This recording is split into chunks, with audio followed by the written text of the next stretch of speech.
Now to a sensitive but very, very important topic. So we want to give you a heads up in case you have little ones that are watching. Might want to keep that in mind.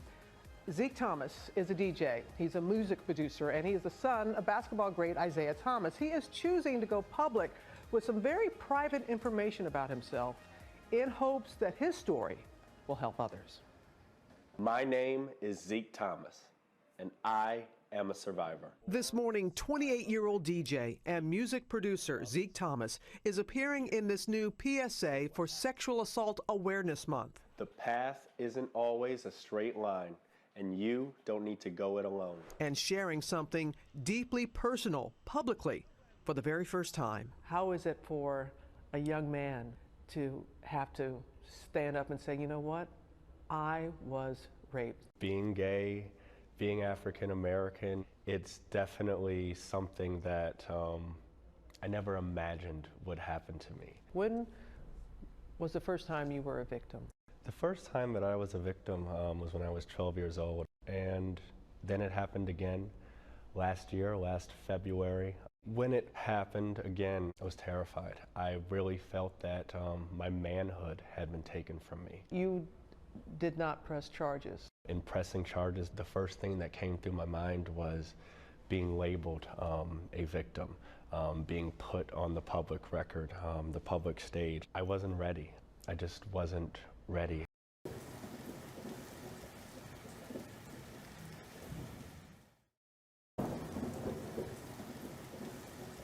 Thomas is one of the greatest point guards to ever play this game.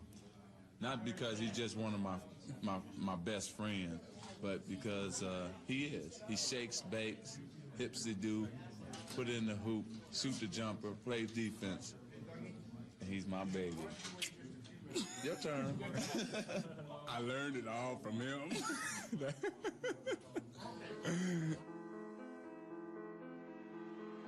Two guys out here on this court are best of friends, Magic Johnson and Isiah Thomas. A good idea for a song.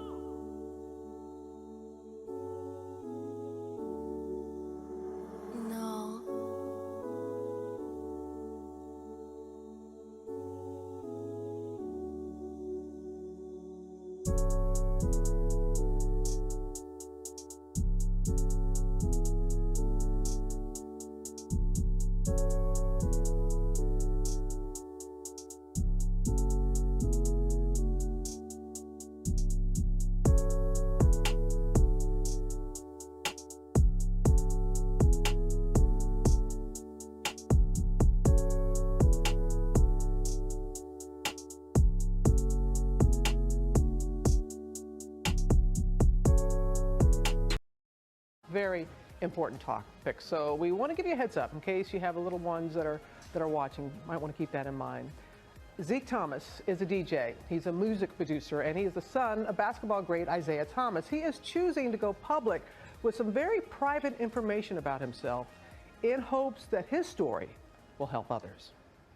My name is Zeke Thomas, and I am a survivor. This morning, 28-year-old DJ and music producer Zeke Thomas is appearing in this new PSA for Sexual Assault Awareness Month. The path isn't always a straight line, and you don't need to go it alone. And sharing something deeply personal publicly for the very first time. How is it for a young man to have to stand up and say, you know what, I was raped? Being gay, being African American, it's definitely something that I never imagined would happen to me. When was the first time you were a victim?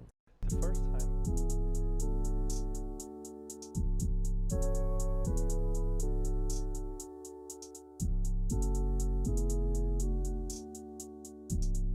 The first time that I was a victim was when I was 12 years old, and then it happened again last February. When it happened again, I was terrified. I really felt that my manhood had been taken from me. You did not press charges.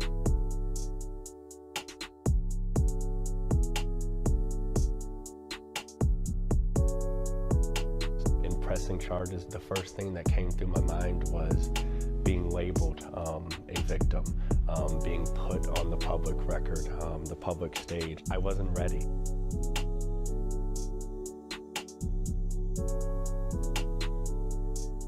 I just wasn't ready. Sadly, Zeke's trauma is not uncommon.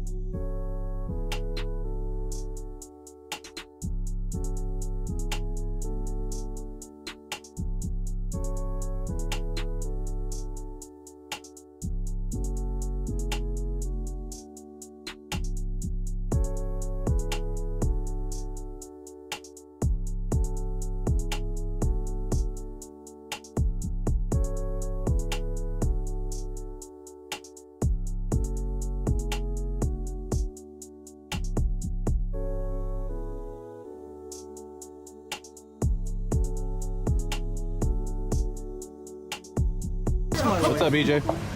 DJ, give us some bass, DJ. Give us some bass, bro. Give us some bass. Look back there. That was so nice.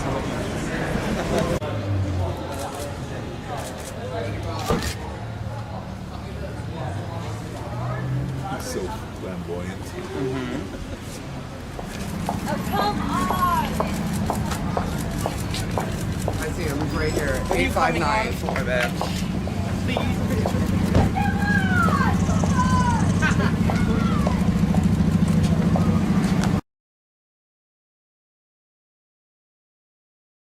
Do it.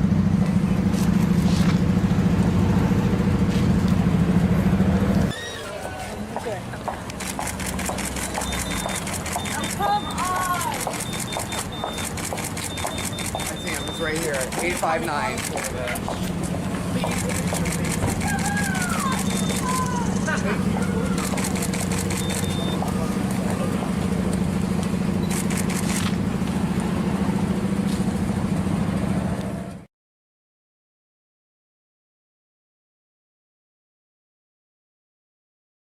In a documentary called Tom vs. Time, there's a scene showing 5-time Super Bowl winner Tom Brady getting a massage.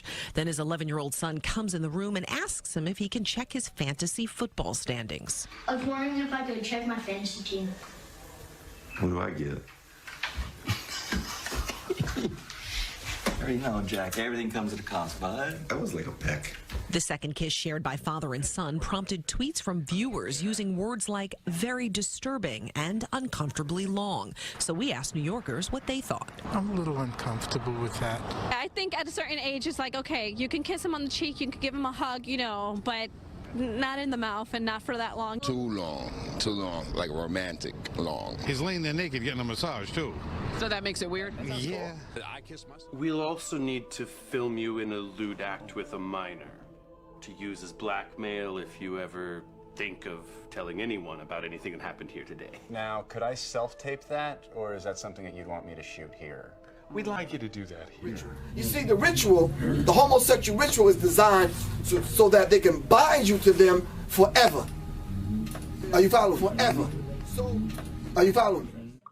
Some of you believe that's just affection. There's nothing wrong with embracing your child before the world. But there's a lot wrong with this. Because that young man really don't embrace that type of behavior. His father forces it on him, but his son plays it off with laughter. Basically what you're seeing is a ritual. Will Smith submitting his son before the elite, before the world. This was done in Roman Catholicism to Caesar when they went to please Caesar, because Caesar also was a pedophilia. You understand what I'm telling you? This man is sacrificing his son before the world, but not with death yet, but with a sexual suggestion of gesture for the elite to have their way with his son.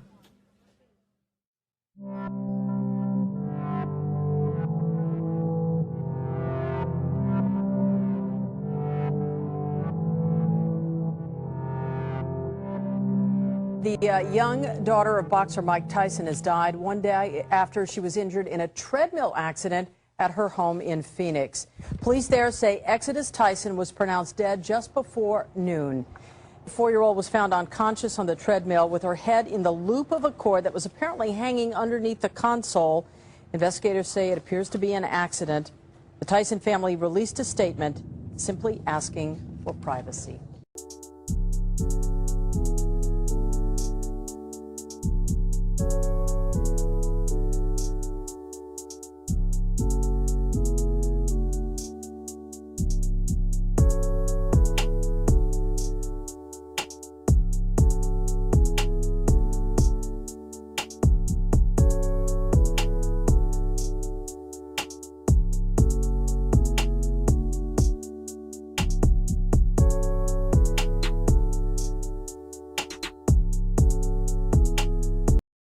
Why would anybody want to harm children? Breaking news, a 6-year-old boy murdered, his friend fighting for her life. Tonight, the search for a killer. Good evening, I'm Cindy Hsu. A split-second decision ends in tragedy. The two friends were in an elevator when a man attacked, stabbing both of them.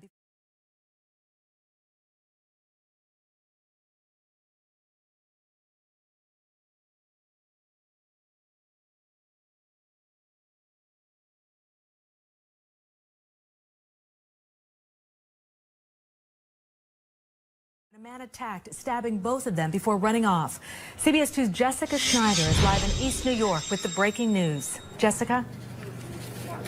Well, Cindy, this has been a massive police scene since 6 o'clock tonight when those two kids were inexplicably stabbed inside this housing complex at the Boulevard houses here on Skank Avenue. She and 6-year-old Prince Joshua Avito were going inside to get a snack when police say a man in his 20s stabbed them. They weren't going upstairs to get ices. That's it. They weren't bothering anybody. Sophia Diaz knows both children. They were taken to Brookdale Hospital where 6-year-old Prince Joshua died from his injuries. Oh, Lord, don't let this happen to nobody else's kids. There is little comfort and few answers for this mother grieving the death of her son, 6-year-old PJ Avito. The first grader was stabbed to death inside an elevator at the Boulevard houses on Skank Avenue. Everybody loves.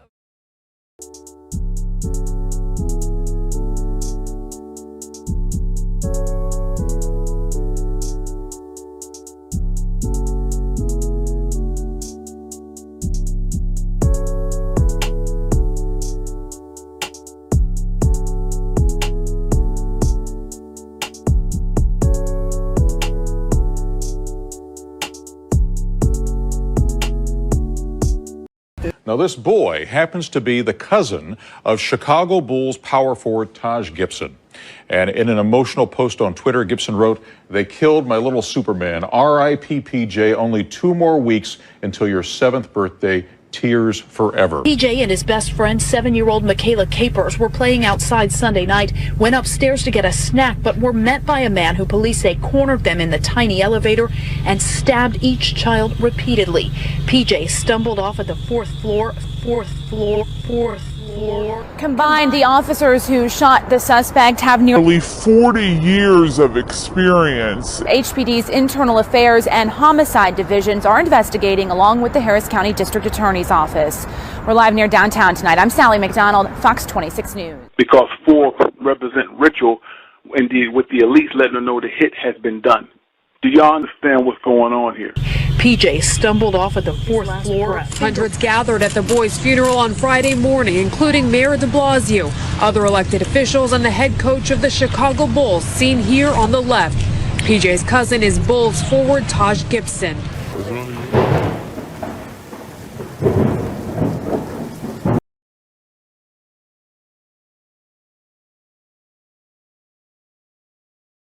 Everything was cool up front till they went to the back and there was a bunch of old fucking and fucking young boys back there, all naked in the Wade house. So I find it funny that Gabrielle's sitting there talking shit about Boosie. Rumors are going around that Gabrielle Union and Dwayne Wade are throwing creepy gay parties at their house, and it looks like Gabrielle has finally decided to address all the hearsay about her husband's sexuality. And you can either sign up for it and like swim in it, and you can have an amazing life swimming in the bullshit, and then you wonder why you can't sleep at night.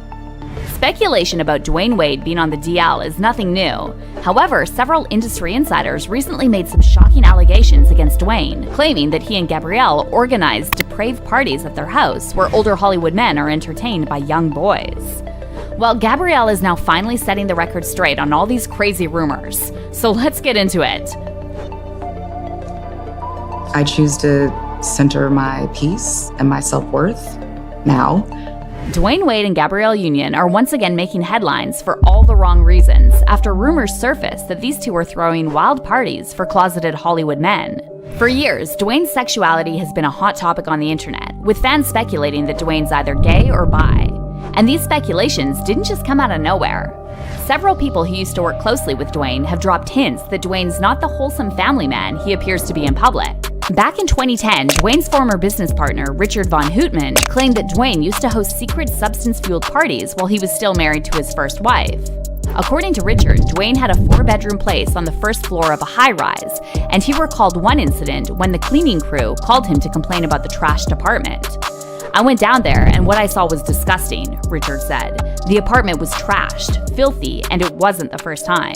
Richard claimed he saw used condoms on the floor, empty champagne and hard liquor bottles, nearly finished blunts, and half-eaten food rotting on tables and furniture. Apparently, Dwayne and his crew would have these parties a few times a week, and they'd invite dozens of people, mostly rappers and random women that they'd picked up in clubs.